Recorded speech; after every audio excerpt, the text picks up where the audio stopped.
but I think we are actually live. There, it's told us that we're live now. Well, thank goodness that it told us we're alive. And live. No, he's okay. Oh, he's okay, Good. He's okay. He's alright. He did fall again today, and his arm popped off. Mm-hmm. But we think Bjorn's fine because, as you can see, arm is reattached and he's fine. But I guess we do have to be a little bit more careful about allowing him to fall. And don't fall. Onto the carpeted floor. Hello. Welcome, everyone. Thank you for joining us again. We are here at... Don't even let him say it. It's fine. An earlier hour than usual. It's fine. Let's put it that way. And the reason we are here at an earlier hour than usual is because, once again, as our thumbnail interjects, it is parades, football, hockey, repeat. And that is what we're doing today. We're doing all three. Two of our kids have already left the house. They are headed to get onto the bus so that they can be bused to Leavenworth. And there's going to be a parade today in Leavenworth. And then after that, we are going to promptly leave as our two kids walk by because they are pretty much in the same group. Mm-hmm. One is in color guard, one is in band. And then we will leave said parade and head back south to a little town called Iniat, where my son... It's north of us. Well, but we will be in Leavenworth. So it's east. But we have to head south to get to the valley. Okay. Sure. Driver, I know where I'm going. Washington. I'm a little... I know more.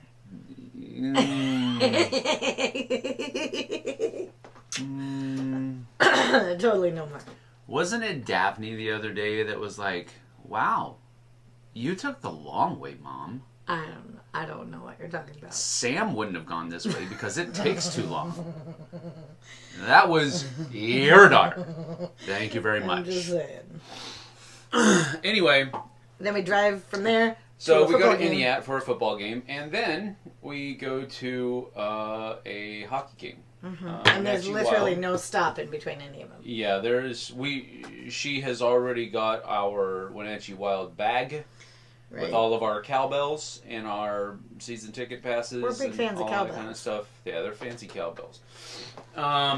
So, yeah, that's why the thumbnail said what it did. Now, we'll get into another thing where one of those pieces of the equation has been slightly modified, and we'll get into that in just a little bit. But anyway, the Whoopsick is here. Hello. Good to see you too. Good to see you. Whoopsick. Thank you for joining us. Vanessa G is here.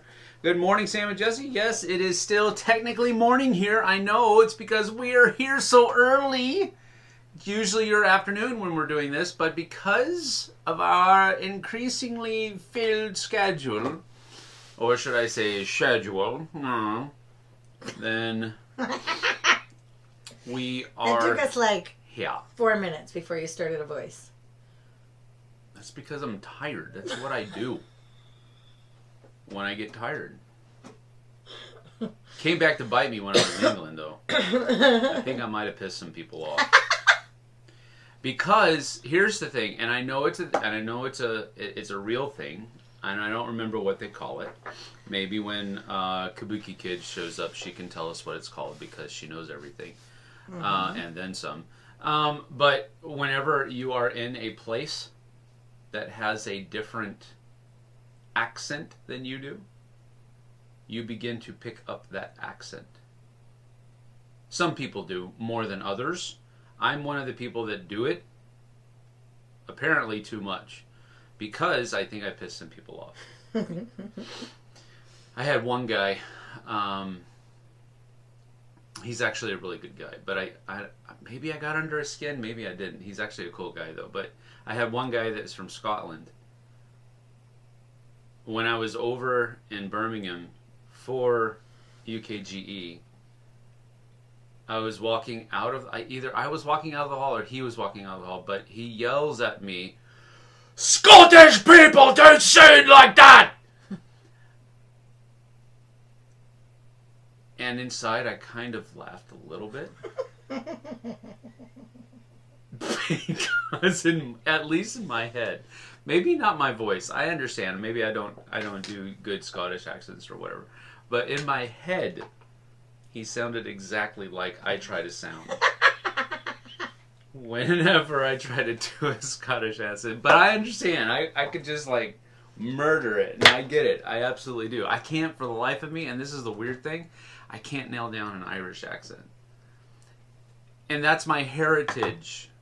I'm an American, don't get me wrong. I'm not trying to say that I'm Irish American or anything like that, but I'm, some generations removed. What is wrong? My nose is itchy. You need to stop. My nose itch. You need to stop doing cocaine. Is what you need to Ew, stop doing. no. I would never. Do cocaine. Anyway. But my nose is super itchy. I after that moment, I was super conscious of the fact that I was slipping into an English and or whatever person I was speaking to accent. And it made me super conscious of what I was doing. And I realized at that point how much I do it. But I catch myself doing it. It's not like I'm doing it so I can feel like one of the crowd, you know. And that was kind of Australian. So, it's just what it is. Blake is here. Hello, Blake. He says, I'm here. Hello, Blake. He says, I'm watching the World Speed Puzzling Championship. You mean like... Ooh, that's kind of crazy. Like putting a puzzle together? Speed? Or is it like different kinds of puzzles and you're trying to do the puzzles fast? I think it's putting a puzzle together. Blake, you got to let me know about that, because that is either something I will stay away from, like avoid at all costs, or I will absolutely stay away from it and avoid it at all costs. One of the two. I don't know what I'm going to do, but that sounds really boring. But I get different strokes for different folks. Tom is here. Hello. I'll be leaving in a bit for our gaming day. Yeah, she's always just like popping in and staying high, and then I'm flitting off to my little activity today. That's not what you sound like, Garrett, Vanessa, I know. But it's too early. This is what happens when you get me on stream too early. I start acting stupidly and I'm making up words. So it's true. When I visit my aunt and uncle in South Carolina, I notice I start picking up the accent of the locals. Well, that's a little bit different. Blake says it's a speed jigsaw puzzle. Wow. 500-piece puzzle in 40 minutes. That seems kind of slow. I think you're dreaming. I'm an outsider looking in. You can't even do... I'm an outsider looking in, but 540 minutes in a championship? That seems a little slow. But they're all white. They're all like... Why does the color of the skin have to do with anything? You're so mean. Every puzzle piece is the exact same color. They're all bright pink. I'm going to get myself in trouble today. I can feel it. They're all bright pink. They're all the exact same. So wait a minute. It's not even a real puzzle. It's a competition puzzle? I don't know. I'm making this up. Are they all white or black pieces? Seriously? You gotta come on, keep us in the know. I have done a couple puzzle pieces, or a couple puzzles that are like mostly one color. And it's really hard. That's Your brain cruel hurts. And unusual punishment. That's literally what that's called. You look that up in the dictionary, that's what you're going to find. And then I had one puzzle that was like black and white, but it was all monochromatic. And then monochromatic? Yes. So it was up and on top of a house. Yes. And but on the other side, it was a reverse. It was two-sided puzzle. Yeah. But on the other side of the puzzle, it was also a different monochromatic picture, but it was 90 degrees tipped. So any one of these puzzle pieces could have gone like that. I threw it away. Yeah. I gave up. I wouldn't have bought. I was like, I can't. That hurts my brain. Colors are the thing that help you finish puzzles. Why would you take a puzzle that doesn't have any colors to it? All right, here we go. What do we got? That sounds like torture. See? It was. I will send you the link. That's it? They're all the same color and you have to put the jigsaw puzzle together? I think it's like that. That's... I can't even find the part of my brain that dislikes that any more than any other part of the brain. That is horrible. Horrible, horrible. That's what people think board gamers are like, I bet you. That you're an extreme puzzler? Well, that's what they think of. I saw this thing one time on TV and they were playing this game and it was all the same color and they were trying to do it fast. I don't know what you board gamers do, but that looks boring to me. That's what that sounds like. Can you just drink your coffee? I can't yet. I have to wait 9 more minutes because I have to wait 20 to 30 minutes to drink things after I have eaten. And since I didn't finish my breakfast until 7:59. That wasn't a problem. Yeah, that's the problem. Let's see here. Gaming with ADHD. Brian is here. Hello, hello. They use the same die to cut the pieces, the puzzles. They probably memorize the pieces. Huh.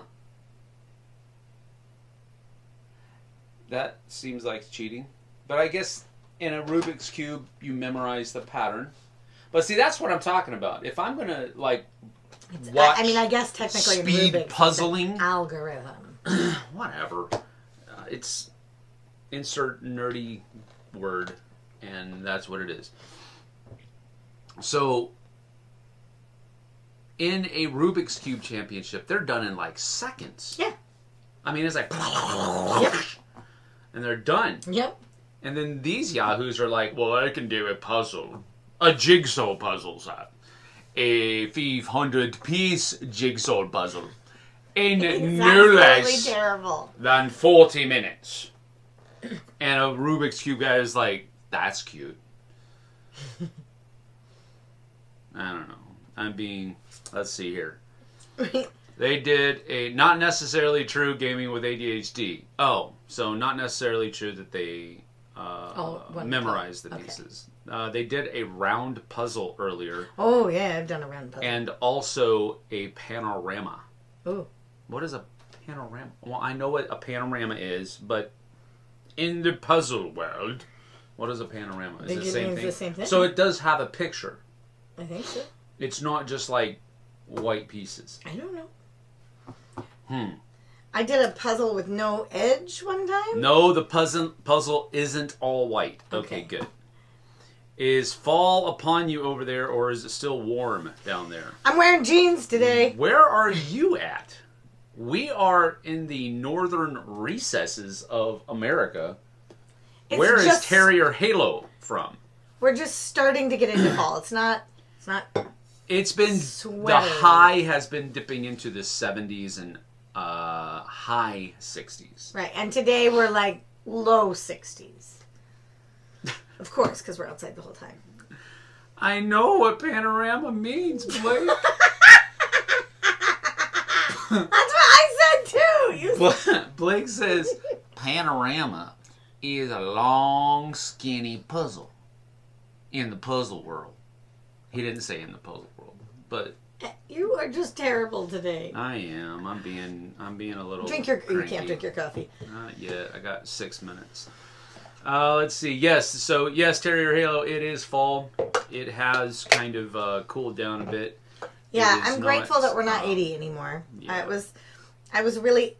But even 80 wasn't that bad. No, it wasn't bad. We still had some days when it was like no clouds, 90s, sun was beaming down, and it was like high 80s, and it was a little. If you were, and those are days where we were like at football practice or at a football game, and because we have to like volunteer for some small jobs at the games. She does MPRs, which is like What are they? What does that I stand have for? no idea. Something. NPRs. I was just going to make something up. Magnificent person roster. Basically, what it is maintaining she has to personnel stand there. roster. That's not what it is. She has to stand there with a member from the other team to make sure that all of our players on our team get 10 plays. And then once everybody has been in the game for 10 plays, she signs off, the other person signs off on it, and then she can go sit down. Sometimes it depends on how the coaches are, but sometimes it takes the entire game for that to happen, especially if it's like a close game or, that kind of thing. So that's what she does. She does NPRs, and then I do chains, which is the yard markers, the 10-yard first down marker, and the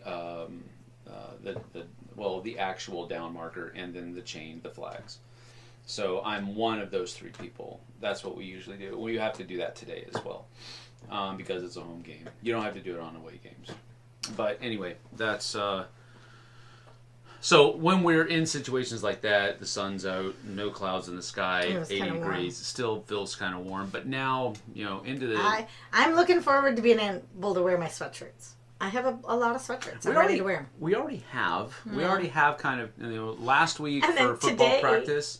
Last week for football practice, it was a little chilly. Because once the sun goes down, it gets chilly. And then the wind's been kind of up this past week, so it just makes it even more chilly. Mm-hmm. So there you go.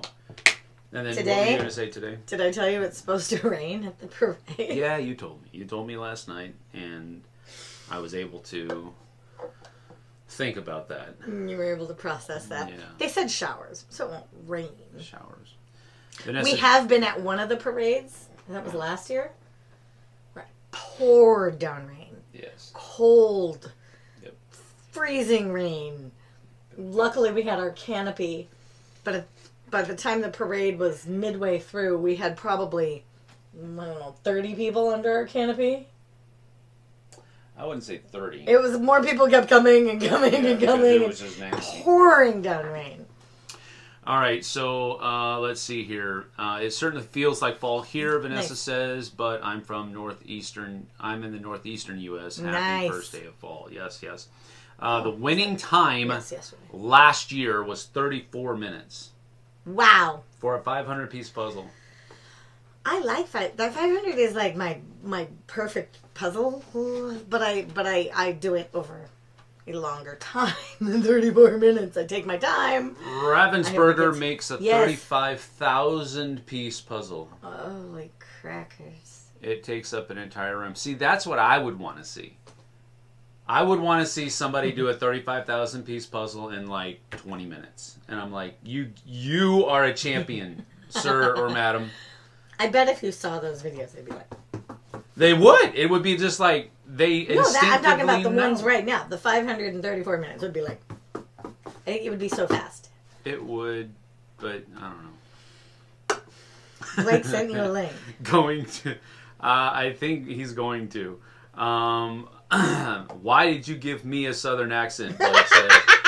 Who knows what's going on here? I don't even know the answer to that question, yet. Blake, so you're just going to have to live with it, buddy. A Tacoma accent? There is no Tacoma accent. You just sound more Pacific Northwest. I have no idea what a Tacoma person sounds like. I don't really know either. I know what a Bellevue person sounds like. You do? They sound a little hoity-toity. That's a technical word. So they're English. No, they're hoity-toity. Told you I'm going to get myself in trouble. Don't drag me down. Let's see. Ravensburg. Going to be a fun show. Yes, Tom. Apparently it is. That's just individual. So 34 minutes is just individual. The team's event. Don't you give me that face. This is not real. I mean, people have hobbies that become competitions. Yeah. There are gaming level games. Yeah. Tournament level games. And I avoid those like the plague because I don't like doing that. But people do. It's their hobby that is now. I get it. I get it. I'm not down in it. But I'm going to give you the look of Because I don't understand. So, the teams event is a 4-person event, and it has 2 1,000-piece puzzles, and they put them together as fast as they can. So, do they have a team 2-person event too? Because that's a team, 2 people working together. Why does team have to be 4 people? Why are you on 2 puzzles? Why are you overanalyzing? Are they the same puzzle? Because I want to know. Inquiring minds, I think madam. you just need to look at the link. I think I need to what? Look at the link. What do you think I said? He didn't send me a link yet. I'm waiting for the link. The link is not here. I'm in northern Sweden. Okay, yes. Oh. Then yes, you are absolutely north of us. Terrier Halo says, not quite the Arctic Circle, but as far north as you can go and still be on the coast. Oh, I want to go to northern Sweden. That sounds amazing. Yeah, it does sound. I'm super jealous. I would like to go there right now. What are they? Are they the Faroe Islands that are in Norway? I think I see pictures of those places, and I want to go there. Actually, I think the Faroe Islands in Norway, those pictures, when I see them, I don't want to just go there. I want to live there. It is that beautiful. That's the kind of, like, I know you've said like Santorini is a place that you would like to live because. Oh no, I don't want to live in Santorini, but I would visit Santorini. Oh, okay. Oh no, I don't want to. I thought you said you would want to live there, but that is just looks like stress to me because everybody's on top of each other. But the Faroe Islands is like there's this house. And then a whole bunch of nothing. On an island. Yeah. And it's the only house on the island. That's cool. And the island is like beautiful. And I'm like, yes, please. I would love that. But I have to have where are we Wi-Fi. gonna, in our future, long-term future, the kids are all moved. We can retire. Where are we moving? I believe that's what the children are calling a pipe dream. Maybe. No, we can move eventually. I'd love to get back. Weird series of board games is a thing. I know, Vanessa. I tell you guys, you got him all on the voices this morning. I don't know what's going on. You got me on feisty mode. The World Series of Board Games, it's actually happening, I believe, this weekend or next week or something to that effect. I saw that the Dice Tower guys were headed to the World Series of Board Games this week. Yep, and that's something that I would, on the I guess it was last year or the year before was the first year they did it. And they had asked me to come in and do Blood Rage, and I just couldn't make it happen.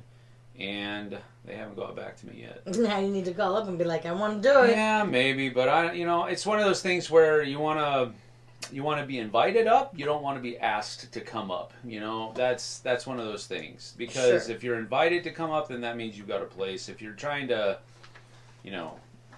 kind of squeeze your way in, well, then that's not cool. But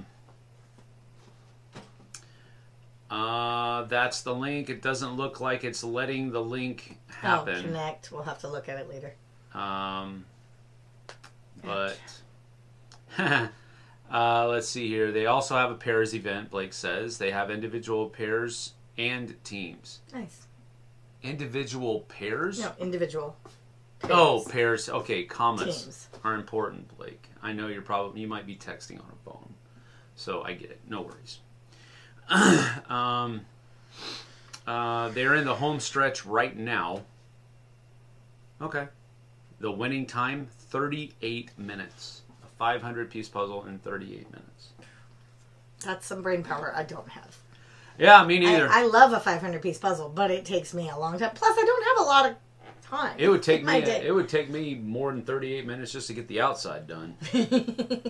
I'm not good at puzzles, which is weird because I like spatial organization games. Yeah. But I think it's the jigsaw-y part.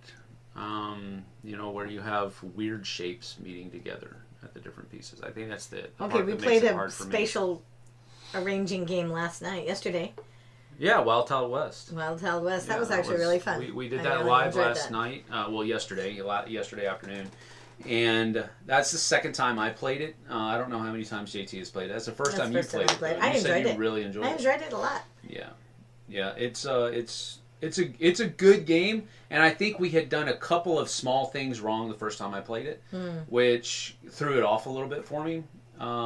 This time, I have maybe we didn't do anything wrong. I just didn't wrap my head around it that first game, and I didn't really understand it that well, and hence didn't enjoy it. But this time it clicked, and I saw how all the pieces moved together, and I liked it. I thought it was super fun.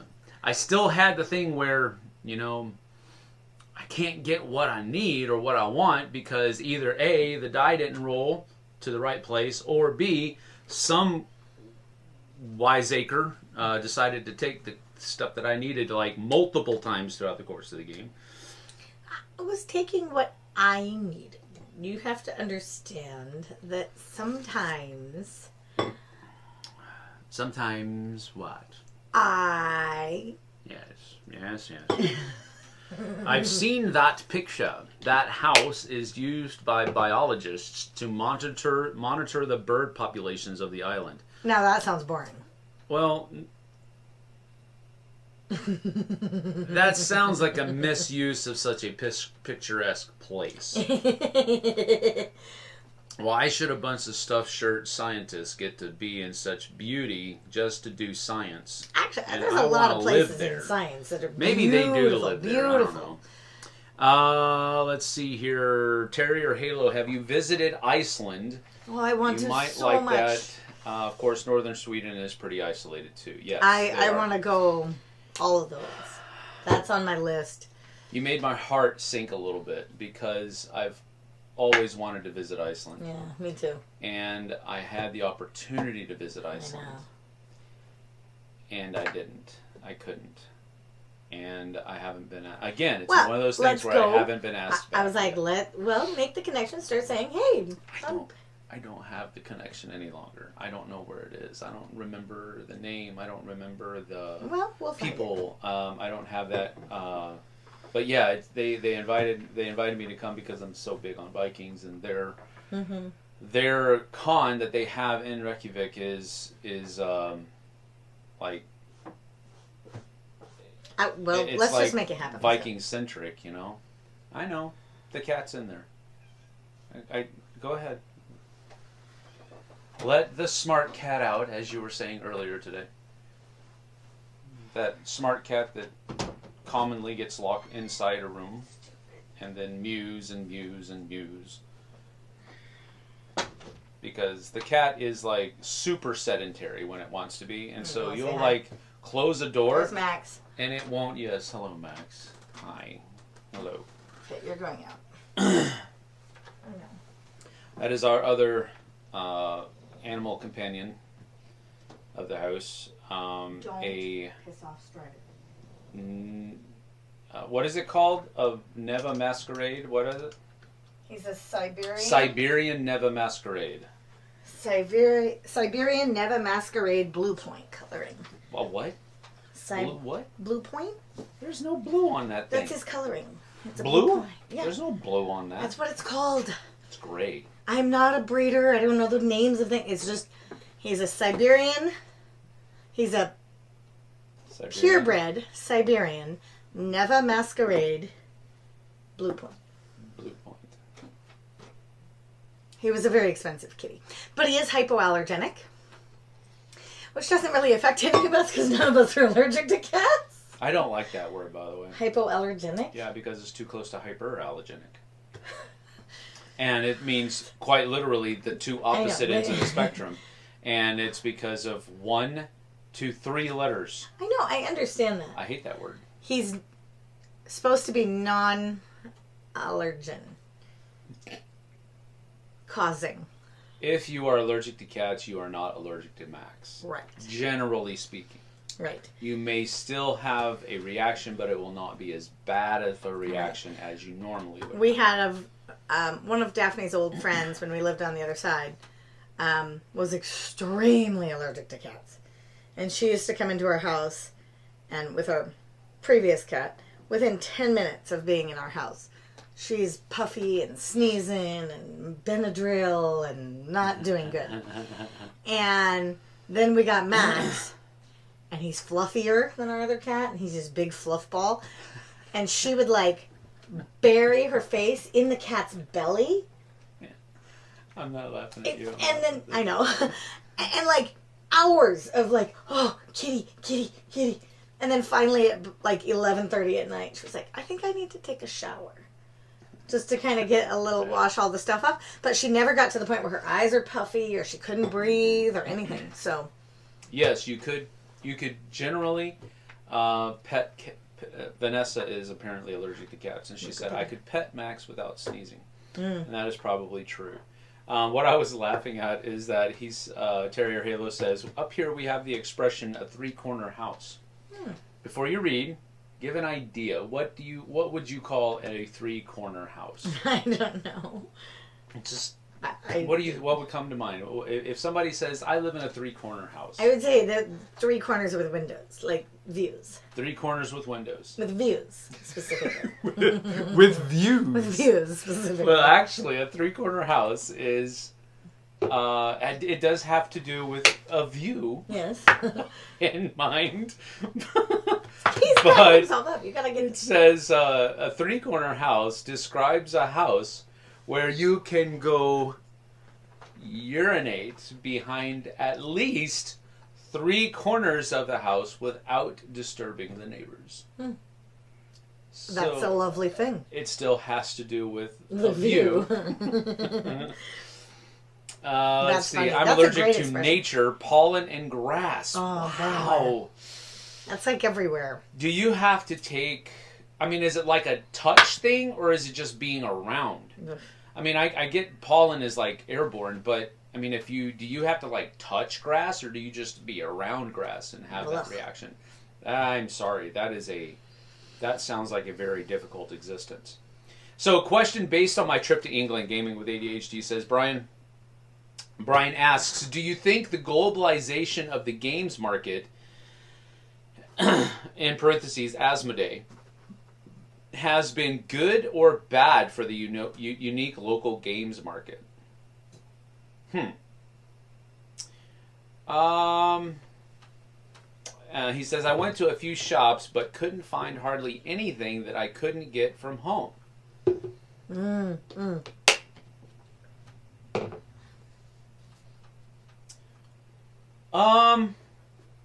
I definitely can see what you're talking about, because we do a lot of our... Well, first of all, we don't really have any good stores here in the valley. We have around here at all. We have a couple. Yeah, you have to drive 3 hours before you can get to a good, what I would consider a good community-based local game store. We have stores where you can go and buy games. We have one store where you can go and buy games, but you can also go get your hunting license and ammo for your rifle and above ground pool and fishing poles and Barbie accessories. It's like a catch-all. It's like Dad needs to go get his hunting license. I'll bring the kids and we'll get them a little knick-knacky toy as well. That's the kind of thing. That's the kind of store that it is. It's a big store, and they have crazy in there. Like it is. It's super crazy. It's like shelves 12 feet high, and the aisles like this. They are such good people. They're good people. It's they support our local communities. They super support good our charities. people. Super good business. Super good. But as far as a community-based board game store, they are not. They are not. No. Now you can usually get. You can get some games and some pretty modern, pretty relevant titles. Skyrim there. Yeah, I picked up Skyrim there just on a whim. I wouldn't have even thought that I would be able to find Skyrim at this store. And JT said he picked up. What did he just say he picked up yesterday? Oh well, he picked up our copy of My Island and his copy of My Island there. Right. Not My Island, My City. My City. My Island we picked up in Spokane, yeah. But so to answer the question, I can see where you're coming from. There isn't the board game hobby is feeling more and more mainstream. Is that good or is that bad? Well, I think on one hand it's good because you have more and more people that are being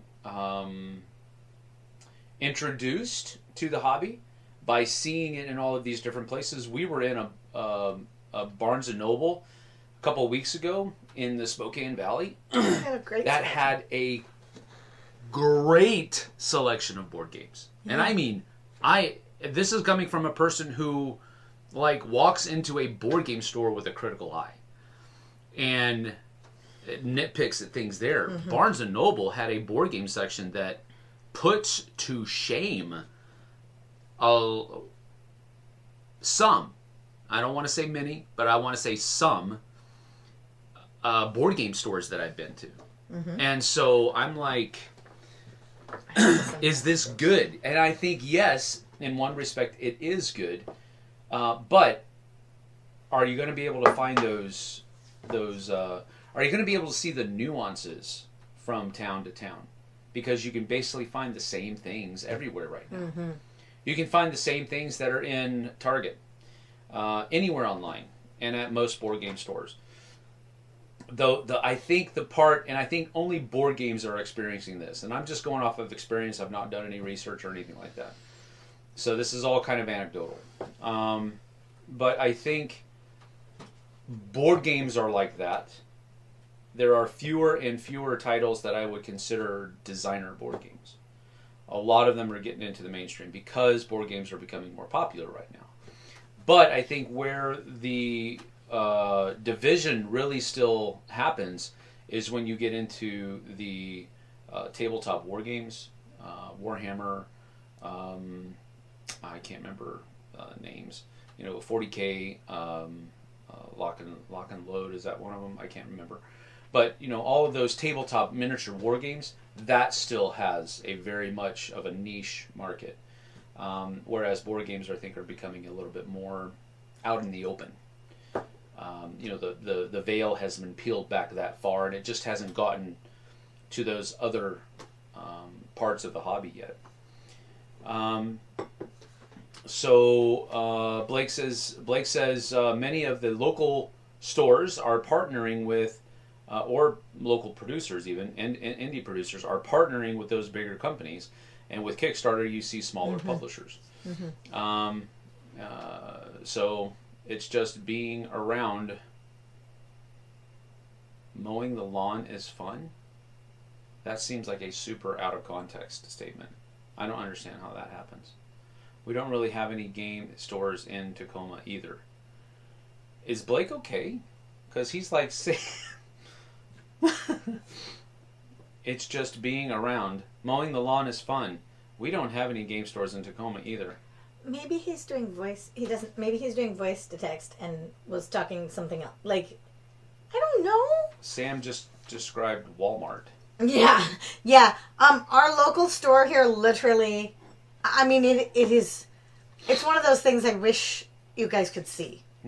Because it's called Hooked on Toys. It's a great little store. It's a great little store. It's got great people that own it. It's got great people that staff it. Really good local people, family run. They've been here forever. Yes, and they have everything in this store that's like... Yeah, you can tell that store has been there forever, and it's a product of pivoting. Yeah. Whenever the business needed to pivot to continue. Maybe we should start adding fishing gear. Yeah. Or, now that we've added fishing gear, maybe we should add in hunting gear. But I see. Okay. I just needed to be recentered. He was talking about, because I asked him if his allergies were more... got it. Mowing the lawn is fun. Yeah, mowing the lawn is fun. Okay. Your allergies. Okay, I get it. All right. You're all right then. You're good. All right. Cool. Sounded like you were having a stroke there for a second. So I was wanted to check up on you. Terry Halo, to find something that you don't have locally, you usually need to go to a country with a different language, like U.S. to Germany or Spain and so forth. And that's where you get the distinction. Yeah, but even what Brian is talking about is even more than that, because Asmodee is a global company. Right. They started in France / Europe, And now they are here, and they are a big dog in America now, too. Mm-hmm. They're a big dog in Europe. They're Mm-hmm. also a huge dog here. So I would consider that a global company. Mm-hmm. So the things that you can find through Asmodee in Europe are very much the same that what you can find through Asmodee here in America. Mm-hmm. If the games have been translated from whatever language they were into English, or vice versa. So I think it's an interesting question, definitely, Brian. Is it good or bad for the hobby? Well, everybody's going to have their own take on that, I think. I would say that generally speaking, with some caveats in mind, it's better for the hobby to have somebody as big as Asmodee being able to do what they do for the board game hobby. Are there going to be some nuances and caveats that different pockets of the hobby will experience? Yes. And will some of those pockets and caveats be negative ones? I think so. But I don't think it will necessarily translate, those little pockets over into the bigger market. I think, and I might be a little, I think Kickstarter might be worse for the hobby than Asmodee being as big as they are, and having the global reach that they do. But again, that's just off the top of my head. I probably haven't put a whole lot of thought behind it. But and the reason I say that is because I think FOMO is at one end of that spectrum, and being able to get whatever you want to get whenever you want to get it is at the other end. So there's no FOMO over here with Asmodee being who they are. Because generally speaking, if it's a good selling product, they're going to continue making it because they want to continue making money. Whereas Kickstarter, the fear of missing out, the number of games that are Kickstarter games that make it into the retail hobby, I would imagine, again, haven't done any research, but I would imagine are very low. But if it's already in the retail and it's selling and it's being reproduced and still sells, that's good. Whereas you have a fear of missing out, you have people pumping a lot of cash because they don't want to miss out on this game that will probably never make it to retail. So, I don't know. That's just my ramblings, I guess. As a follow-up, Brian says, I did find 3 different games based on the London subway system that I couldn't find on Amazon. So I did find stuff. It was just very limited. So I think he was there for like a week, something like that, and he found 3 games. That were different than what he could have got. So, understood. See, as we were having this conversation, I was envisioning visiting countries 20 years ago, 40 years ago, traveling. Yeah. And I was kind of going down this dream path of, being able to go to a game shop in Barcelona and find different things made by local people that they're trying to, that would be cool. I don't know if that ever was a thing, because I wasn't going to board game shops then, but that would be a cool thing to be like, oh, these are made by some Barcelona people, and we live here local, and we just sell it to the shop, and that would be kind of cool. Yeah. I don't know that era is now. That era is we search it up on our phones, Well, Terrier Halo did say that he has a friend that works in some game stores in Washington. He runs board games and RPGs for people there. FFG has always shown up here since days of the past, and that's been good for sure. Now, but he says what is bad for the hobby is Asmodee's stranglehold on distribution. Oh, that's interesting. And that's adjacent to the question that I think Brian brought up, and it's definitely, I think, linked, because what are you going to find in stores? You're going to find what the distributor's putting in the stores, or allowing you to the stores to purchase to have in their stores. So I get that there's a stranglehold on distribution, and that's where I don't necessarily. I mean, I know it's good business, I guess. You You have a company, and you need to have a network of how to get that product, whatever it might be, to the stores that are going to carry it. So yeah, let's do distribution too. And so the board game publisher morphed into a board game publisher / distributor, and they're going to distribute all of the games that they have, and maybe they give preference to all of their games before everybody else's games.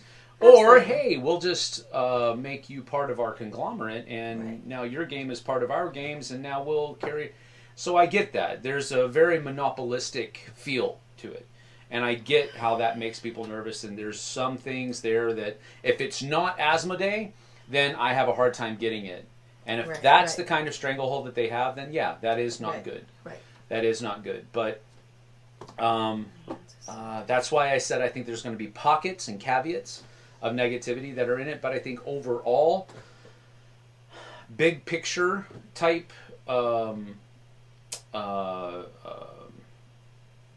context, more people are getting into the hobby, and we as kind of niche people within the hobby are seeing that as a negative thing. But on the opposite end, on the other side of that, you have more people that are seeing these good games. So I totally understand what you're saying, Terry Halo, but we'll have to see. Food, Wood, Stone, Gold says, do you think AI will cause artists strikes in the board game industry? 2.5 weeks Brian was in London. I just read that.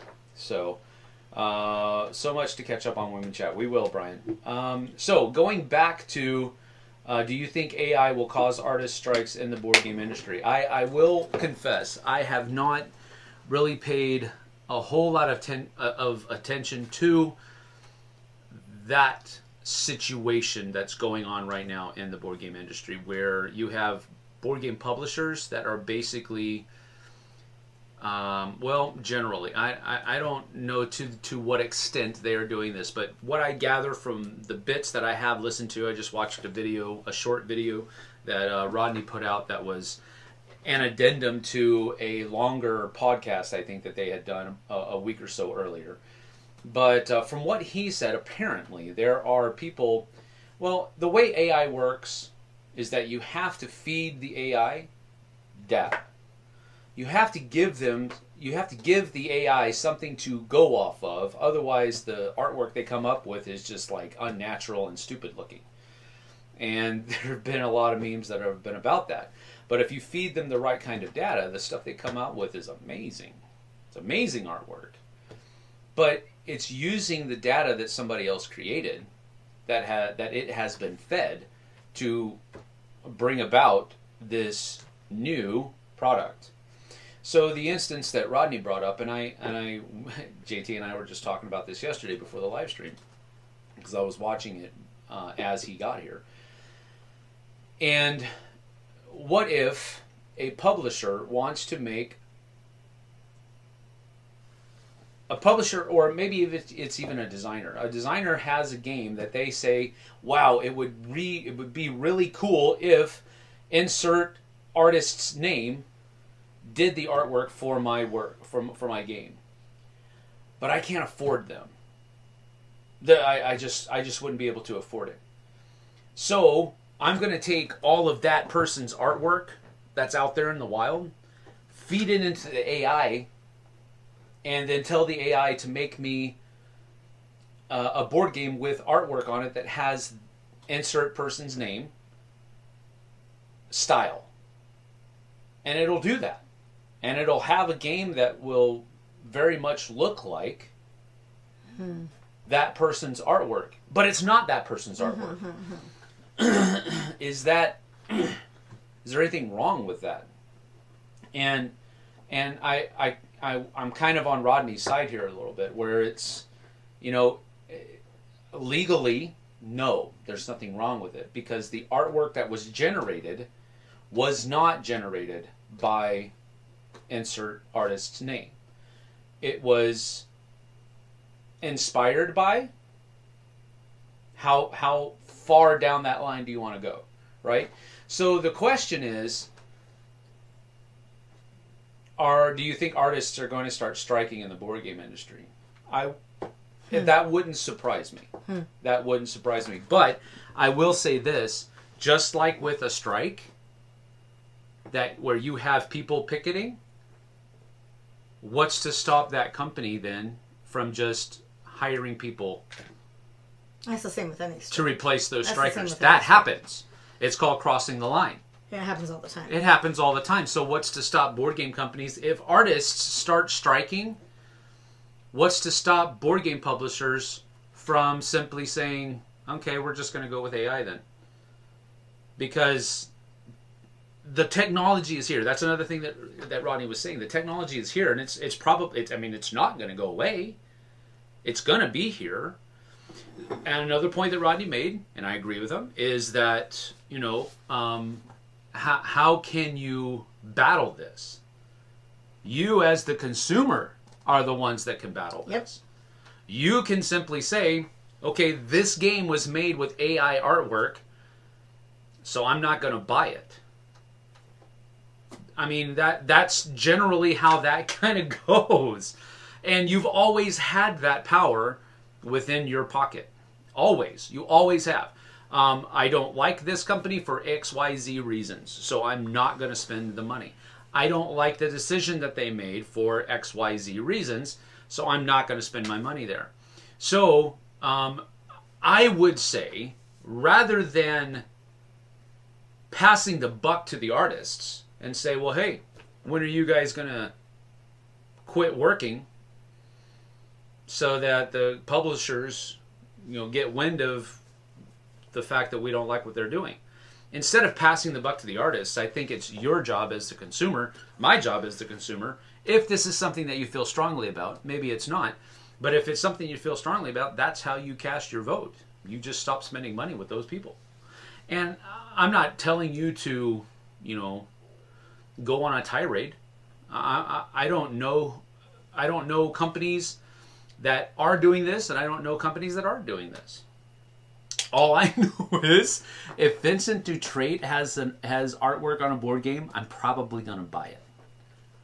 Now, what's to stop a company from feeding all of Vincent Dutrait's artwork into an AI and saying, make me a game based on Vincent Dutrait's artwork and his style? Am I going to be able to tell the difference? Well, I'll tell you what I do. We look at the box and it says... That's exactly what I do. Art by... If I see a game that's like, wow, that looks like Vincent Dutrait's artwork, my first thing is, whose artwork is this? And if it has artwork by AI, because it's not Vincent Dutrait's artwork on it. It might look like it, but it's not his. So I don't have a connection to it. I've met Vincent Dutrait. He's a great guy. And he's a great artist. So do I want to support him? Absolutely. I've met Piero Lalune. He's a great person. I love his artwork. So when I see his name on a box, I want to support him because I know if I buy that game, part of that money, generally speaking, part of the money already has gone to him. I get that. But I'm supporting him. If it says artwork generated by AI, I don't have anybody to support at that point. Doesn't mean that it doesn't look good. It doesn't mean that it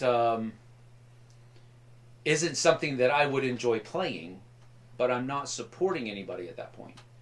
And so board games are luxury items. I don't need any of them.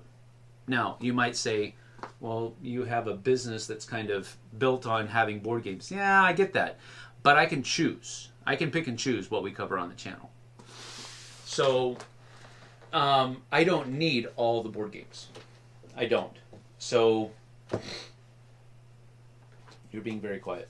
I was just letting you speak. I don't have an opinion on this. I mean, I do in the fact that what you said. I would look at the box. Sure. Art by Joe Schmo. I don't care what it says because I don't know the artist personally. I don't know the people. That Joe Schmo is a good guy. Joe Schmo. He is a good guy. But I know that that's by a person. Yeah. Any one of these boxes, I can pick a box and go, this art was done by somebody. Somebody I don't know or somebody I can't pronounce or something. But it was done by somebody. Yep. This box over here was done by AI, and I don't. Here's another. I know there's a lot. You have to catch up. Okay. So did Aiden have breakfast? Should I go check? I was going to do that at 9 o'clock to make sure he's awake, and then maybe I'll catch up here. Maybe just get him a breakfast bowl. Yep. Get him going. Thank you. And if you have problems, I can tag in. No, he was awake Okay. earlier. Catching up here a little bit, Brian says, I wasn't trying to just pick on Asmodee. I understand that. That was just a figurehead for the conversation. I understand. I'm not trying to pick on Asmodee either. I think Asmodee does a great job at what they're doing, and I think they are a very business-savvy-minded company, and they know what they're doing. So I get it. I'm not trying to paint Asmodee as the big bad monopolistic blah, blah, blah. I'm not trying to do that at all. What I am just they were just the example that was given. So again, we're not picking on Asmodee, but it is what it is. You get that. All right, moving on. Let's see. Terry O'Halo says, is an artist using his own data or just any data and all that stuff? Like, don't steal people's work, but beyond that, I can't say. It's a bit much for me as I don't know enough. I get that, Terry or Halo, and that's actually part of the conversation that JT and I were having yesterday. All artistry is in some way, shape, or form inspired by the works of somebody else. The way that it has been said in recent conversations in the board game context is that you can stand on the backs of giants. And that is, you take what somebody has done and it inspires you to then do something else. So if there is a person that is sitting at a desk or an easel or whatever it might be, and they are taking different images that are inside their head and putting it onto paper. They're not looking at something and copying it or anything like that. That's where I'm throwing most artists into. Is it possible that some artists will say, oh, well, I can make something that looks like that. Here, watch, I can do this. And do some artists do that? Yes. What about artists that use a very digital medium where they are still drawing on a digital easel or a digital canvas, but a lot of their shading and the colors that they used are kind of predetermined by whatever that software has. I am not an artist, so I don't know. I'm sure the level of control and to what extent the artist has on those digital mediums is probably very high. So you can choose this specific color rather than the one that is 2 microns away on the color wheel. I get it. You can do all that, but the question, I think that's adjacent to the question that I think we're talking about. What we're talking about is somebody taking this art data and putting it into AI, this art data, putting it into AI, this art data, putting it into AI, and then telling that AI, make me a game that looks like this person did the artwork.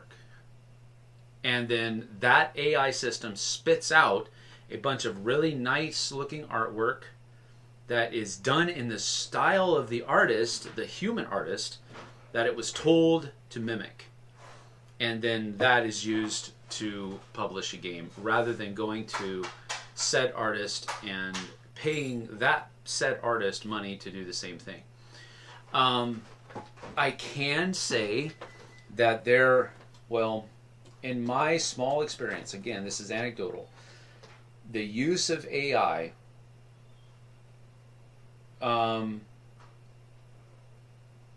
is becoming more prevalent in many areas of society, not just in the board game realm. I was actually told that I needed to be more versed in how to use AI to create text that we were using for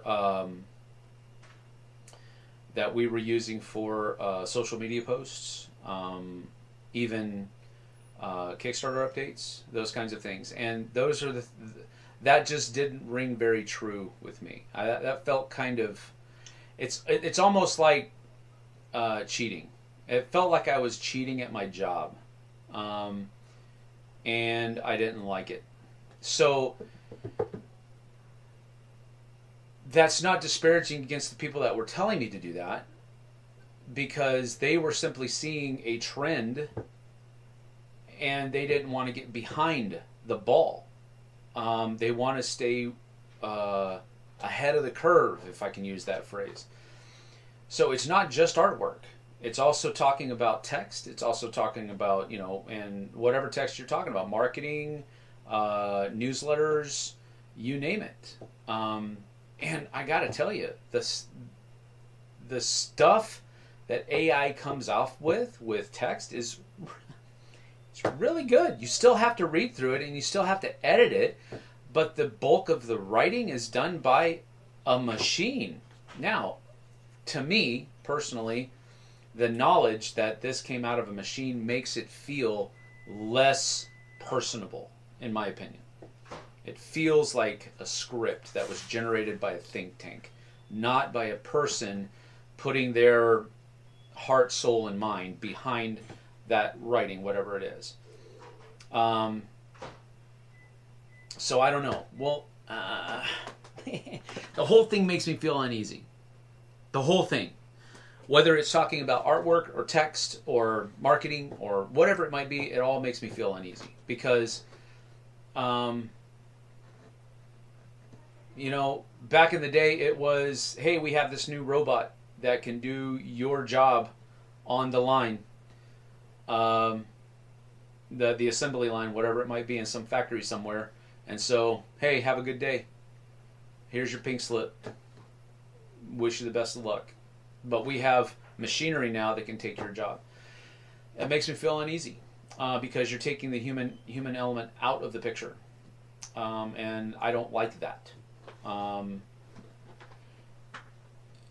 If I had my druthers, and if I was a board game publisher, would I personally want to be able to feed a bunch of artwork into an AI and pump out free artwork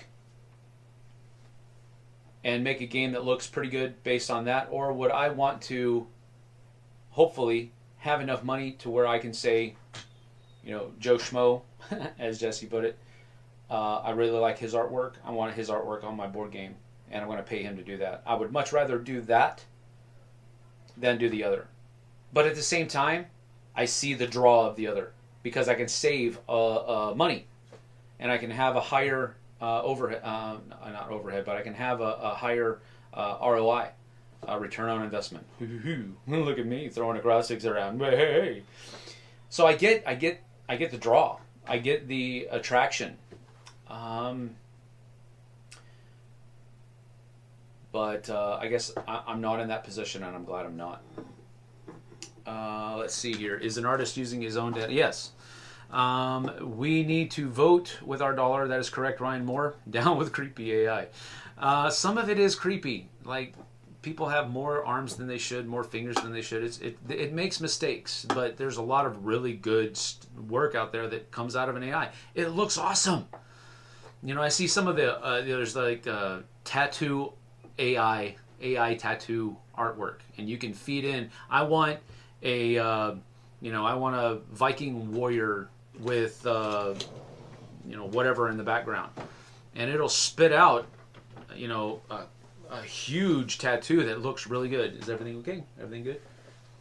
Yes. Nope, your turn. Oh, really? Mm-hmm. Okay. He's up. He's awake. He's ignoring me. All right. So other than, let's see. I suspect some countries you might already be crossing some kind of legal line if you generate art based off someone else. I kind of would hope so. But AI art is its own thing. Like you said, you can say, here's the thing. And this is the problem. I think this is where technology has advanced beyond legal. Right. where what the legalities say AI isn't touching because it's too far beyond what the legality is. So I can take, let's say, 10 different artists. I can take their work that I have purchased in my board games, and I can feed all of that stuff into an AI, and then tell the AI to generate artwork based on that. I understand that. So we are not. I would not be copying or duplicating any of that artist's work. No, I understand that. I would be telling the artist, AI, to do something based on this. Yes, to gain inspiration from these people. And that's why we're past that. I just say, for me, maybe. Yeah. It feels sterile. It does. That's a great word. It's sterile. There's no heart there. Yeah. There's no human psyche that's behind the writing or the artwork that's there. It's very sterile. No morals behind it. And I think it's it's not an amoral. And I'm not willing to say right now that it's immoral, because it's immoral if your intention is to subvert the artists and get if you want to get that artist's look and style without paying that artist, that's what I would consider to be immoral. Right. Because the intention at some point behind that is to lock that person out. Has to be that intention. Or to save money. Right. No, I get that. That's the intention. So. But is that the intention? I don't know. I mean, that's the question. I can't tell you intention. So that's the thing. No. My dad does IT work for a healthcare company, and one of his coworkers got caught using AI. Oh, got caught. So that means he got in trouble for using AI? Using it in IT? The way copyright law works is you can infringe on a copyright even if you change it. It's a matter of is it original? Right. If you stole it and then changed it, you still stole it. Yes, but that's the problem with AI. They're not. AI is not just taking what was done and changing it. They're generating apparently something new that is based on the other thing. The problem is, because it's a machine and we can't judge its intention. Right.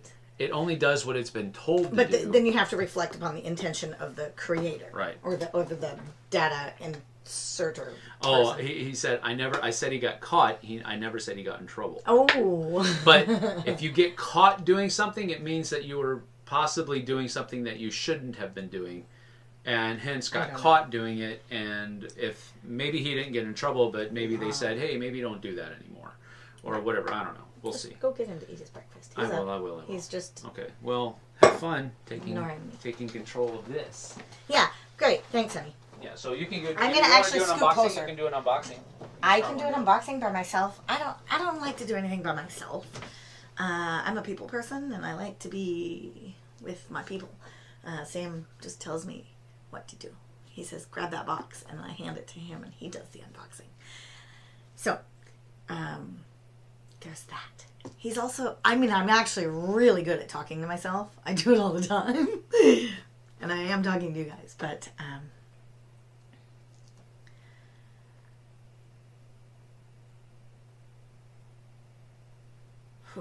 okay. I can't even read the whole sentence because my brain. The one I've heard who has been most relaxed about AI was the artist at Greater Than Games.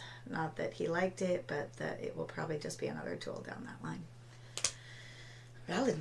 I don't know how I would feel if I'm not an artist nor artistic, but if I was an artist and they took my art and put it into an AI and made me something designed by my art, I don't know how I would feel. I would feel kind of affronted, I think. I don't think that might be the right word. Sam is helping me get Aiden ready to have breakfast. He's up. But is he eating? Yeah. Okay, thank you. What? What were you doing? I was sitting there because I can't read from over here. Oh. I didn't do anything naughty. I didn't do anything bad. I didn't even say anything. I just said I don't do much without you. Okay. You want to do an It's a unboxing? matter of we'll do it. You have to read that I just want to sentence catch that up. Terry Yeah, Halo it's a did. matter. It's a matter of did you take it and make it new? Changing one thing doesn't make it new.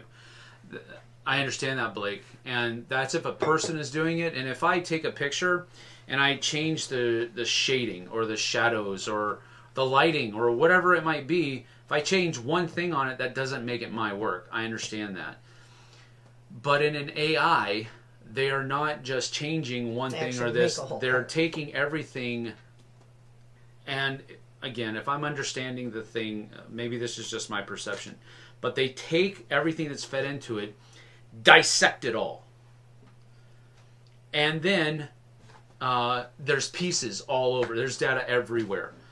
And then it starts going, okay, I'm going to take this, and I'm going to take that, I'm going to take this, I'm going to take that, I'm going to take this, and I'm going to construct a picture based on all of this data that I've been given to me. Fascinating. That's technology. not taking one thing and changing a It's little being bit. inspired by it, But again, it also is taking the original artists that did all of that stuff out of the picture. If you talk to a person and you ask that person, well, how did you come up with that? They will tell you, well, when I was 13 years old, I saw, the statue of David when I went to the museum, and it inspired me to become a sculptor. And then I started looking at sculpting, and over the years and that has led me to be able to put whatever this is. But you won't get that with AI. They'll just say, hey, user 012457 put all this data into me and told me to do something, and so I did it. That's all you get from AI. But, and here's the creepy thing, AI will make it sound like that artist saying, well, I drew inspiration from this artist and this artist and this, and they'll actually make it sound that way. That's where the creepy part is. That's where I'm at. So anyway, Blake says, got to go buy food and stuff. All right, Blake, see you later. She did great, Sam. You did a Sam impression? No. That's what Terry or Halo has. Taylor did. Well, I don't think she did a great Sam impression. What did you do? I didn't. I swear to you, I did. It. You better go back and watch it. I didn't. Did I? I didn't. Oh.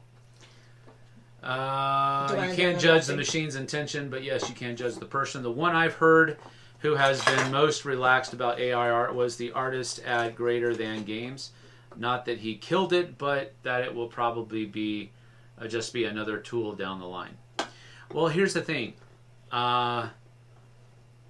That's another aspect.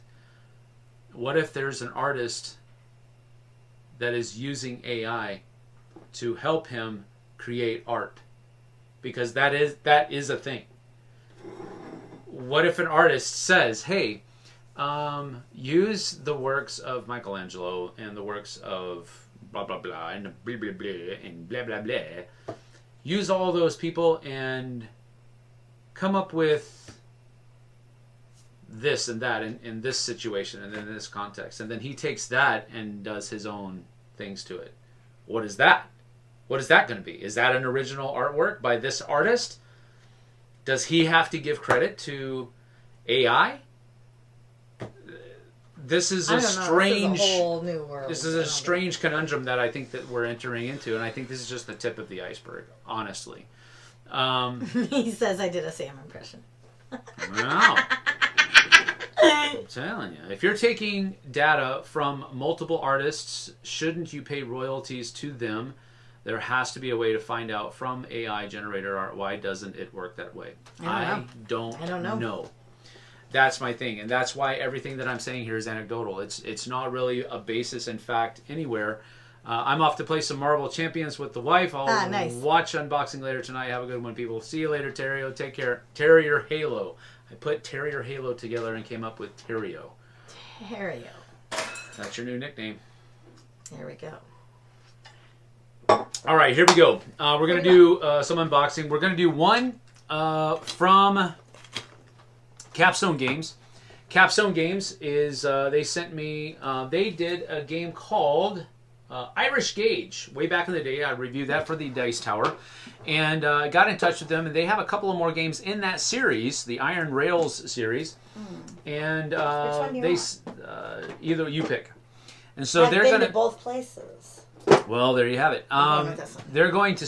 They sent me a couple of different things here. This one is called Ride the Rails, game by Harry Wu, artwork by Ian O'Toole, and Ian. This is the second game in the series. Irish Gauge is the first. There's another one. And Iberian Gauge is the third. So they sent me both of these. 3 to 5 players, 60 minutes, ages 12 and up. So both of these were sent to me so that I can redo my review of Irish Gauge. That'll be the first step. The second step will then be to play Ride the Rails and play Iberian Gauge. And is the hype still there? Yeah. Is the hype still there? Do I still enjoy it? Are these going to be staying in my collection? That kind of stuff. So we'll go ahead and do Ride the Rails first. Just go ahead and put that right there. And so we can zip just like that. We'll go over to. You're not in. Yeah, I'm like you're not in the. I know it's.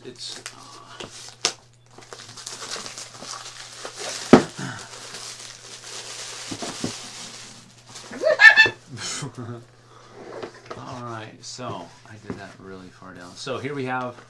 Wow. I do love how about when them? instructions How about are like them this. apples? That's the rules. One page. I like That's it. the rules. And then we have. Wow, Whoa! look at the board. I didn't realize it was that big. Whoa! You can't even get it in the shot. Oh no! Not super beyond. What is going on here? So there we have it. Oh, Here look is at the that. board. Here's the board. This is quite a larger board than Irish Rails. Oh, really? I will say that much. But there's a lot going on here. It looks like it's basically a stock market-ish type game. Well, at least Irish Gauge was. I don't know about this one because I haven't read the rules or anything like that. But you have, of course, the US of A. You got Miami down here, Tampa, Seattle. See, why can't we have more cities than just Seattle? Oh, wait, right there's here. Spokane. And we have we're right here. No, we're like right here. No, we're right there. We're in between. this hex. We're in Yes. this hex, but I think we're over here. Sure. Because but you we're have there. the mountains, and we're just on the other side of the mountains. Yeah, but we're right here. Yep. Maybe at the top. But you got Spokane and Seattle. Okay, Washington got 2 cities out of the deal. That's not bad. But those are like the 2.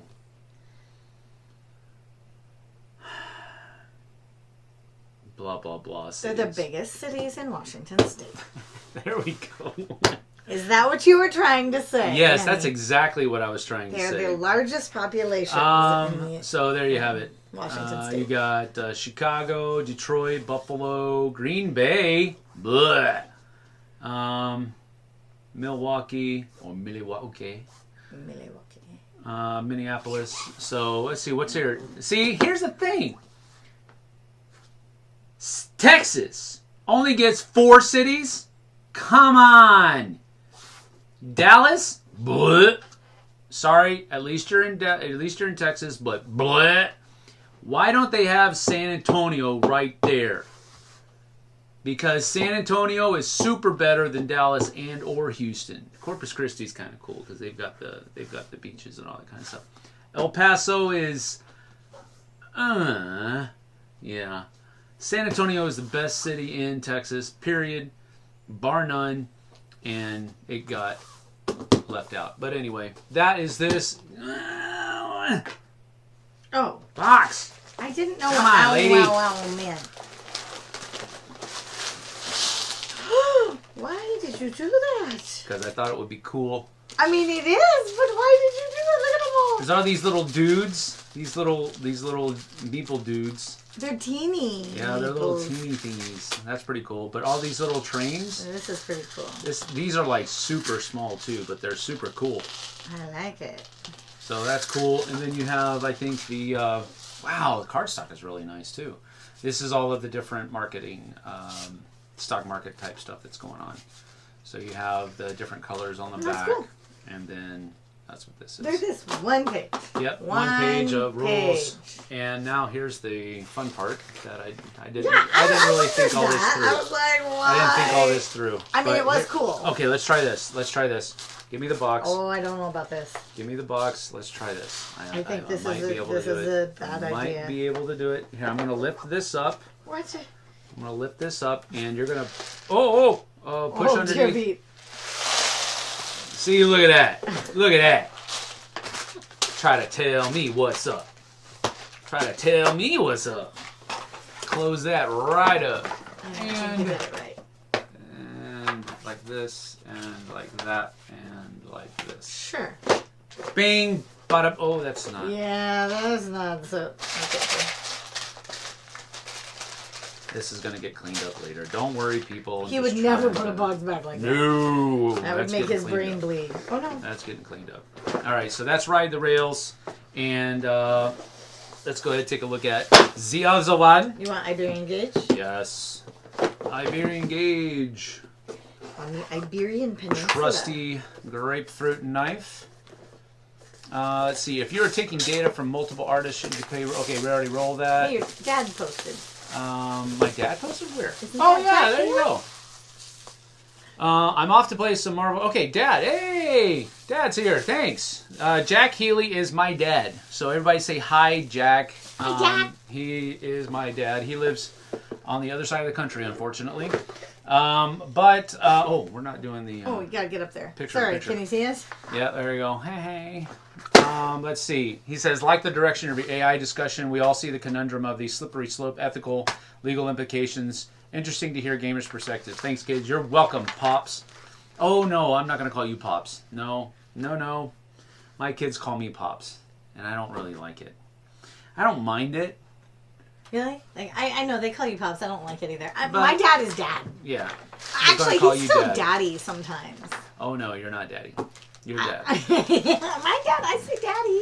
Whoa, there's a big chonky train I in say this one. Daddy-o. That's kind of my expression for Dad, Daddy-o. That's from your Back to the Future. No, that's from my dad being a former Come on, hippie. Dad.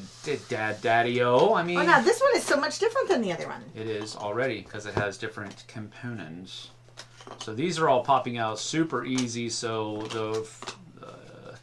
the factory did a very good job with that. You just fling it? Yeah, just it's a throwaway piece. I know. I mean, maybe I need it to... These ones have little pieces that come out. I know, I haven't punched those out yet, because those will go all over the place, and I don't want to do that. Oh, dear. Finding out how these... Let's see, Iberian Peninsula, it goes like this. Just fling at me. No, I didn't fling nothing at you. So here is the map. Again, very monochromatic. You were just talking about that earlier. But there are these other pieces that are on here like this. These won't go on the piece like that. I'm just throwing them out there. Then there are also these little thingies that also have these things that pop out. Which you said you just weren't going to do. I'm going to do one of them, but I got to show how they pop out so that, that's part of what you do in unboxing, apparently. I don't know. So you get that. Those are going to be popped out, but those are those. And then... Barcelona. I can never say Barcelona without hearing the old Olympics theme in my head. It was like one word. Barcelona. That's a big chunky train right there. That's a big train. And then there's that as well. And then there's a whole bunch of small ones. I'm not going to redo that because I already did it on the other one. It takes up 2 blocks. But there are a bunch of train pieces in there, and there are also some cubes, probably for tracking things in here. I would imagine. Nice. And then you also have a couple of, this looks like card money. This looks like money. This is so different than the one we just opened. Yeah, it's different types of stuff. So that's kind of that. We'll leave that out there. Pop it back over to the front screen a little bit. Put this in here. And then that's the box. That's the bottom. Go ahead and put that in. I do like it. One sheet of pages, one sheet of instructions. I know, right? One sheet of instructions. I think that's one of the things that I really liked about the other one. Because most train games, especially back when this one first came out, it was just a whole slog of rules, and there was a bunch of stuff that had to go on and all this other kind of thing. But this one only had, a very brief rule set. And that's what I liked about it. And that's why I kind of latched onto it. So there you have it. there's that. Do you want to do the other ones or no? Yeah, let's do the other ones. While we are on, this is a really neat mat that we have here. Oh, this is the, beautiful? I think it's called the Desert Sands mat from so Game Toppers. cool. It is not. In another video on our channel, we said that this was the prototype Mars mat, and it is not. Oh dear. So I made that mistake. This is bad. Double stitched. But double stitched, super good Super back. nice. And so this is the Desert Sands mat on Game Toppers, and they have great products. I want you to go check out if you can. I'll have the link in the description later on. This is Dubious, and Dubious is a game that has been put out by Arcane Wonders, and it is basically a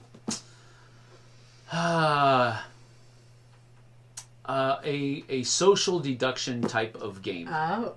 And Berkey actually played this and said he had a blast. Really? Yeah, he played it with the Secret Cabal guys, and he said they had a blast. So I'm looking forward to it. I got this at Origins. I haven't cracked it open yet, of course, but we will take a look at it. Hobby World, and This looks 3D.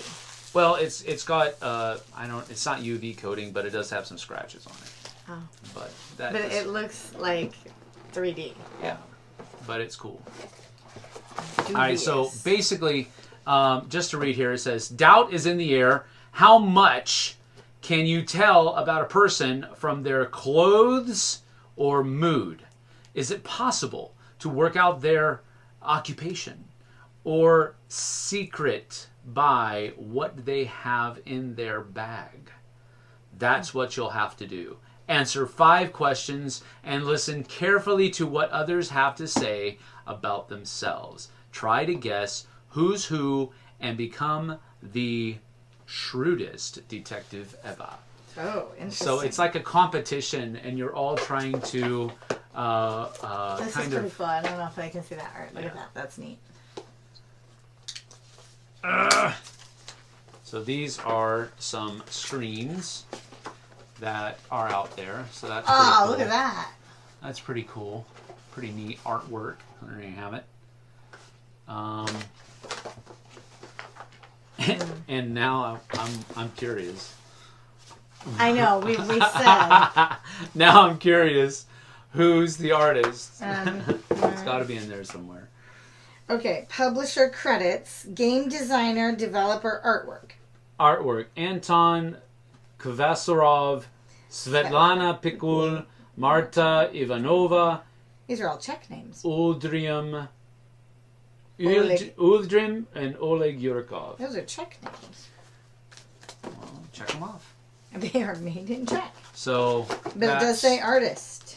That's cool. And then you have a bunch of cards that I think are going to be the different things that, like, what you look at and what you can do.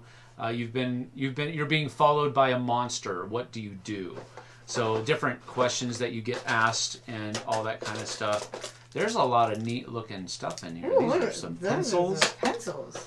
Pencils for the note-taking sheets. So that's pretty cool.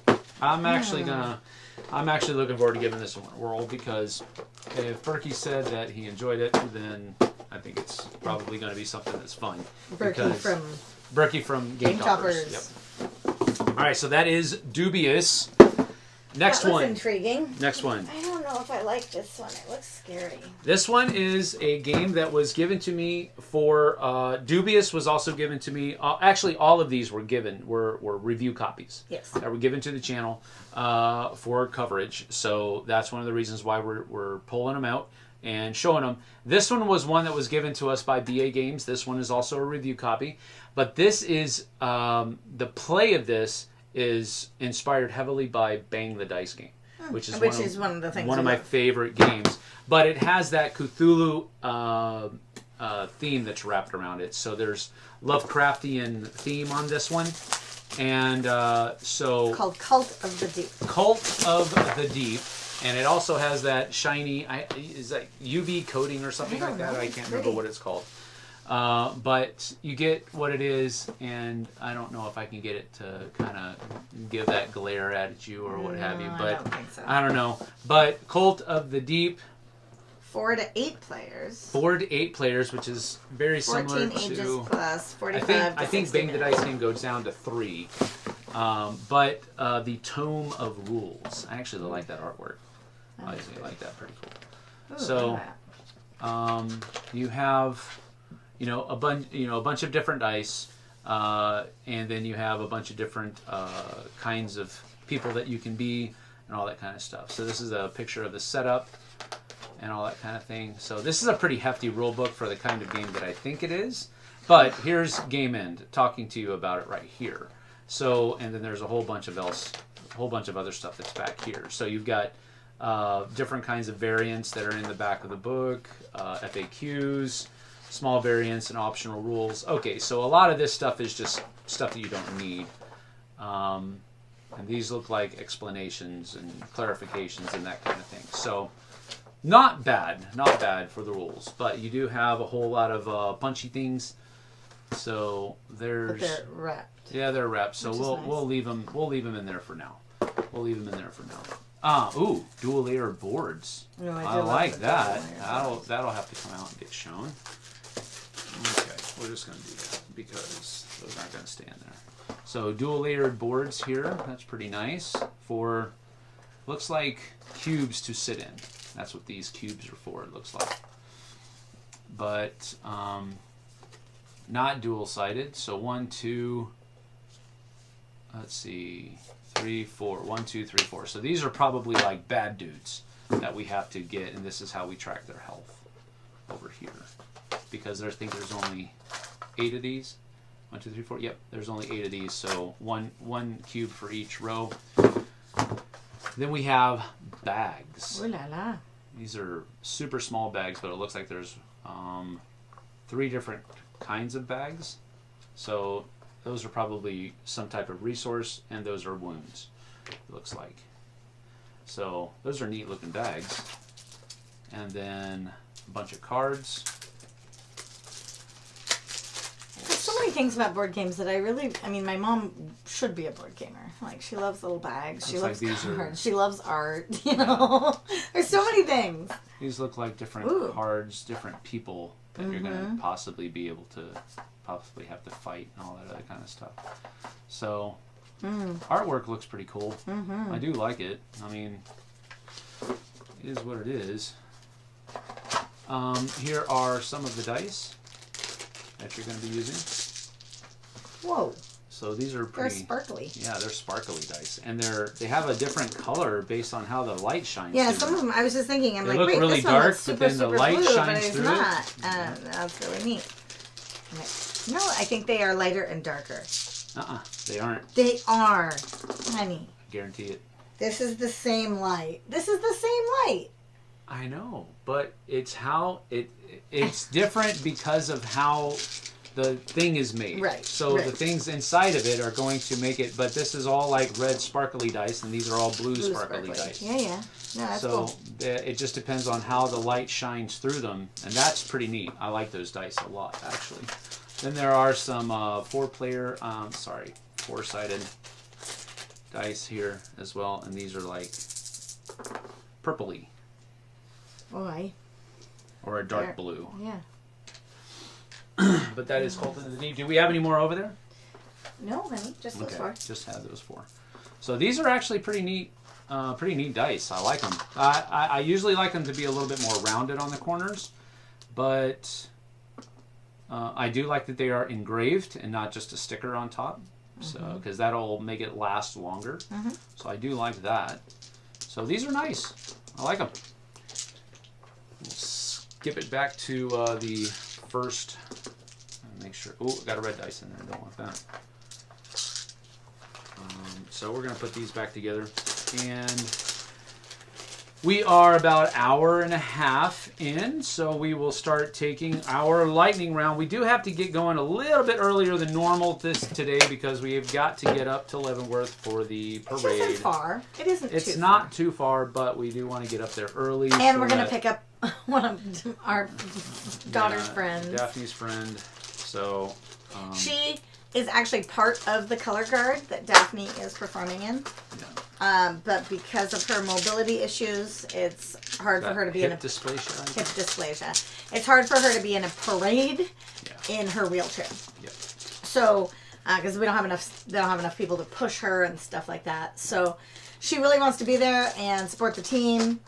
And she was at the hockey game last night, and she was like, "I really want to go, but I don't have a ride."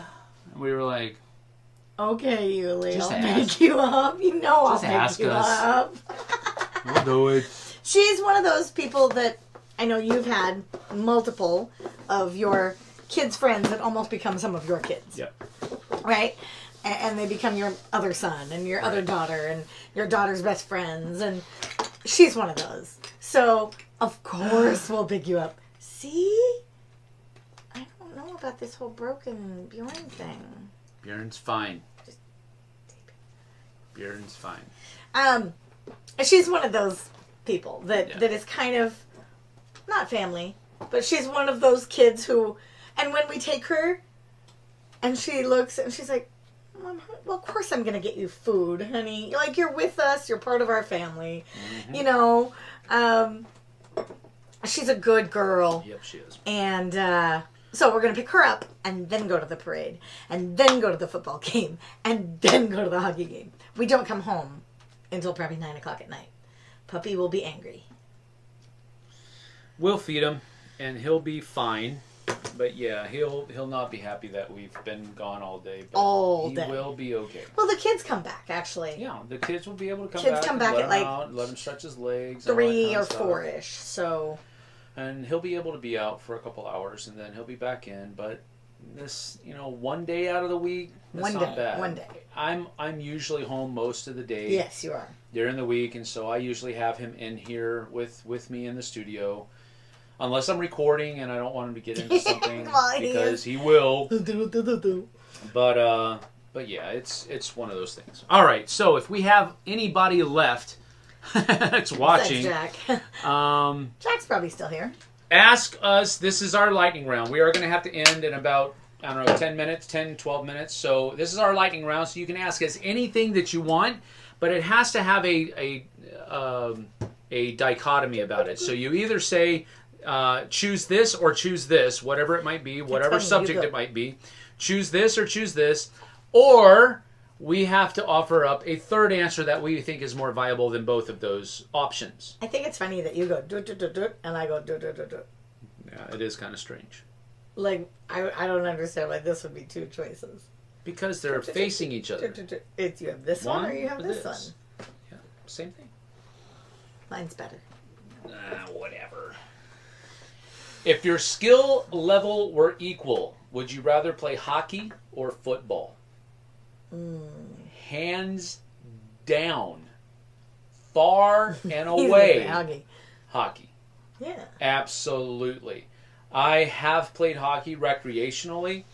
And I love playing hockey. I was a goalie. And I just loved it. I loved the bravado that comes into it when you stop somebody. I used to play with a student of mine in Korea. And the two teams that we were part of the same club, the two teams, it was all recreational. We paid for it, but it was just recreational league. We were not paid for it. We paid to be part of the club. And he found out that I used to play hockey, and he was like, "You should get back into it. We need another goalie," that kind of stuff. And so I was like, "All right, I'll do it." And I just remember, though, one time we were scrimmaging. He was on the other team, and I was on the other, and he got this breakaway against me, and I stopped him. But it wasn't like I had him zeroed or anything like that. He took a shot a little bit too far out, and I stuck my blocker out. It missed my blocker, but it hit my stick, the end of the stick, and glanced off. And when that happened, he was like, "No!" And I was like, "Got you! Got you!" And that was the thing between he and I for the rest of the of the time that I was over there. It's those kind of moments that just, I love hockey. I love hockey. And I love being a goalie. I actually thought about, and we talked about it, we actually thought about trying to get it, but I think I'm too old. I've lost a lot of weight, and I think I probably could do it. But it's a lot of money. It's a lot of money, and it's a lot of money, and right now we pay for all of their sports. Yeah, we don't get to do any sports. We don't get to do any sports. So to answer your question, he'd do hockey. What about you? Neither. No. That's not the question. That's the third option. No, you have to come up with another sport that you would rather play. So if it's not hockey or football, does it have to be a team sport? I would do swimming. I swear, swimming's fine. I thought you were going to come up with competitive puzzling or something. Gymnastics. I used to love being on a gymnastics team. Okay. I could never be on a gymnastics team ever again in my life. At least you didn't say dancing. Oh, I do love dancing. I was on a dance team. Daphne's on a dance team. Yeah, the guy behind us, Gene, he's another season ticket holder at the games last night. He taps me on the shoulder last night your wife's on the big screen. After a certain part of the game, and she said, "Well, your wife's a dancer on screen now." I was like, "Great." Right next to him. Yep. Anyway, so gymnastics for you, hockey for me, by far and away. Europe or Asia? I have only visited a little tiny bit of Turkey, which is on the Asia continent, just tiny little bit there. I had a little bit of Turkey yesterday. So I have not. Yeah, I'm just kidding. I have not visited any of the other Asia continent, but I do love Europe. Well, since I have been to both, fancy pants. I will. I will say this. I felt more. Are you okay? Yeah, my eyes are bugging me. Oh. I felt more at home in the UK than I ever have in any other foreign country. So I will say that. I know the UK isn't technically part of Europe anymore, but I guess it's part of the European continent. It's not part of the Union anymore, but I'll say that. But I also lived in Germany for a long time. Really enjoyed that as well. But I felt more at home. Yeah, my dad was in the Air Force. So I felt really at home in the UK when I've just visited there. Even more so than I did when I lived in Germany. Although I really like Germany too. There's a lot of places we're like splitting hairs here as far as UK and Germany. But I also lived in Korea. I would say that Korea was an adventure. Yes. But I wouldn't call it home. And I wouldn't, even though it was my home for I think seven and a half years. I don't feel that draw that I still have to both Germany and Europe and UK. So I would my answer would be Europe. And your answer was Europe because that's all you've ever been. Yeah. Would you like to go to?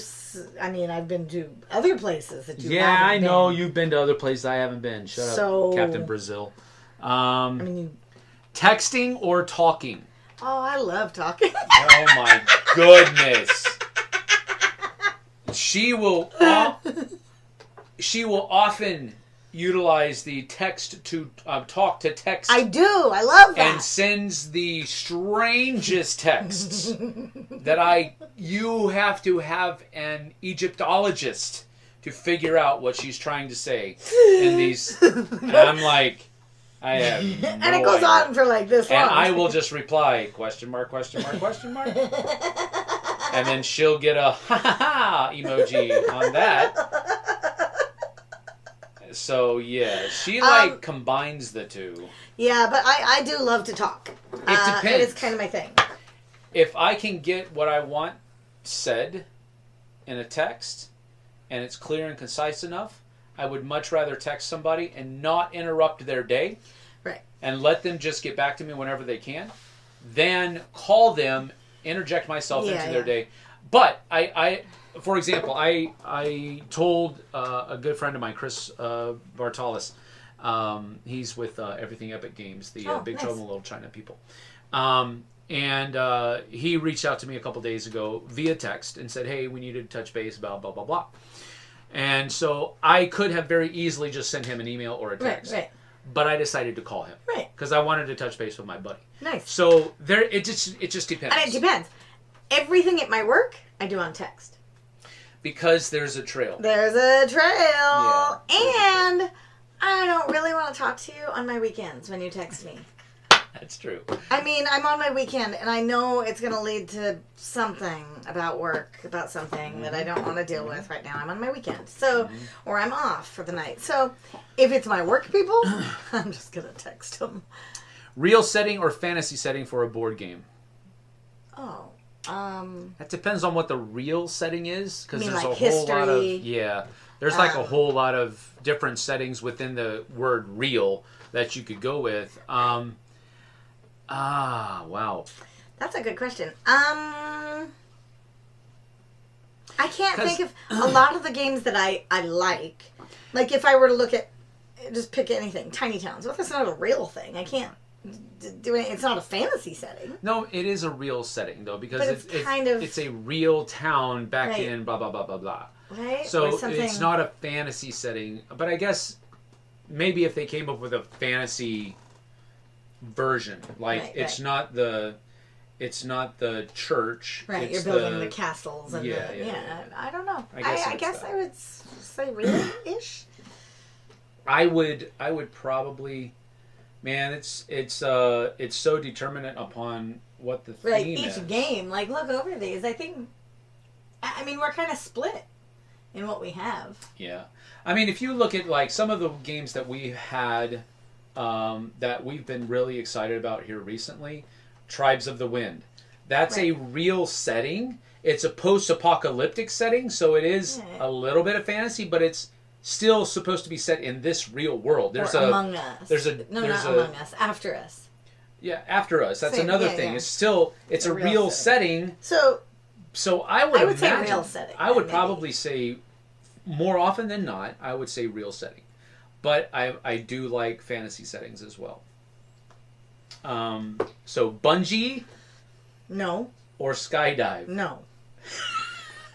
I would like to keep all of my internal organs on the ground. I want to keep all of my internal organs in the places they are supposed to be. Here's the thing. With a bungee, the possibility of my stomach ending up in my lungs? The possibility of you hitting something and still being alive, but in a tremendous amount of pain, is higher. If I skydive and I hit something, I'm dead.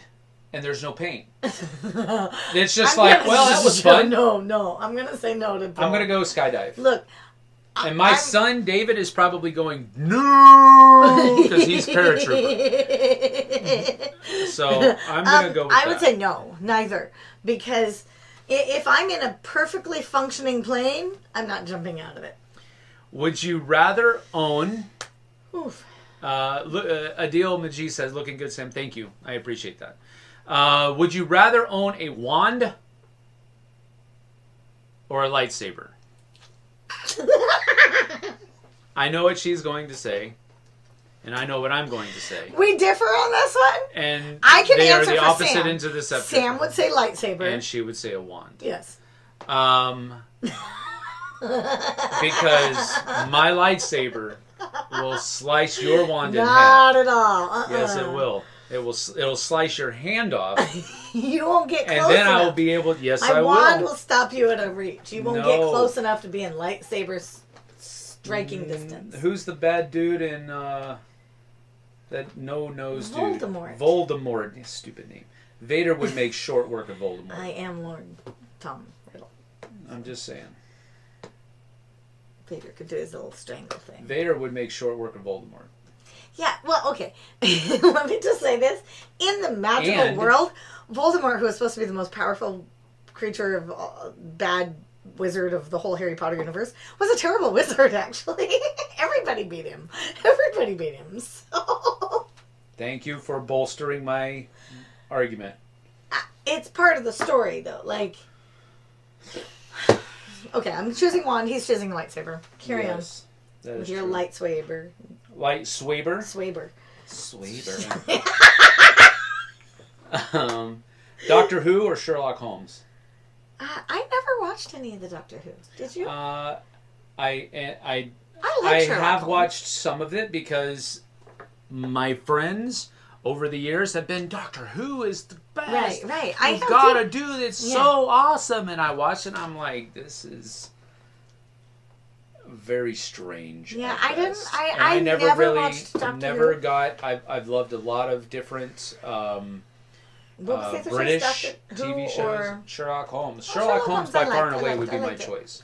I actually really liked that movie, that Enola Holmes, too. Enola Holmes. I really liked that. We haven't watched the second one. I'm looking forward to that. I really liked that. Henry Cavill did a really good job. Yeah, it was really good. As Sherlock. I enjoyed that. And I liked... It was if Sherlock was a retired football player. That's what they looked like. I liked it.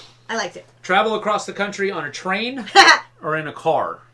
I loved our Amtrak adventure. Sam didn't love it. Well, the reason I loved it is because we could sit back and watch the video and talk, and neither of us had to be focusing on driving. Right. But then there's the bathrooms. It would be different now. And the showers. It would be different. I don't think it would be that much different. I think Because so. I might have more room in there because I'm not as big as I used to be. Yeah. But the going around the curve at 40 miles an hour while I'm trying to take a shower and I've got soap in my eyes, that would still be a thing. So, Okay. I don't know. We'll see. I loved travel. I really loved it. I wouldn't. I also traveled across the countries in Europe via train all the time. Yeah, no, I get it. I used to travel on a train as well. Yeah. I like traveling on a train. Taking liked a it. shower on a train, that's a little bit more of a...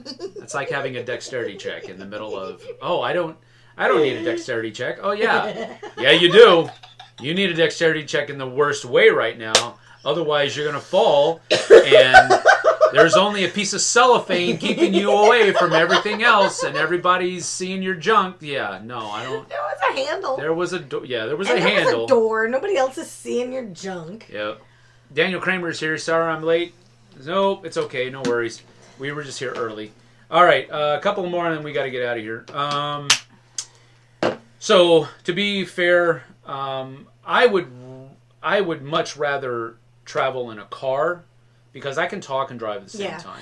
Now, I do love traveling in a car I would with Sam. very much like to have a stationary bathtub. Yes. In which to take a shower every morning. There is something I would love to travel across the country with Sam in a car, and then we stop every night. Yes. That would be glorious. Yep. I would love that. I would take that over the train. But if we have to get there constant, I'm taking the train. Would you rather have more money or more time?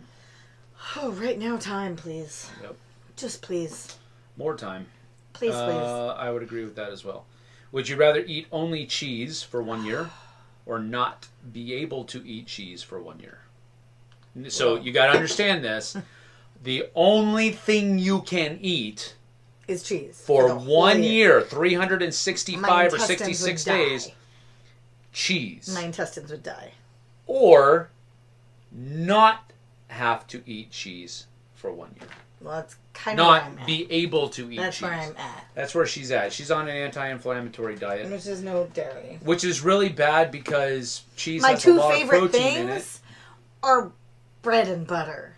Like, literally bread and butter. And I can't eat gluten and I can't eat dairy. Literally, she should put those in the other order. I do like a lot of butter. Her favorite thing is butter and then bread.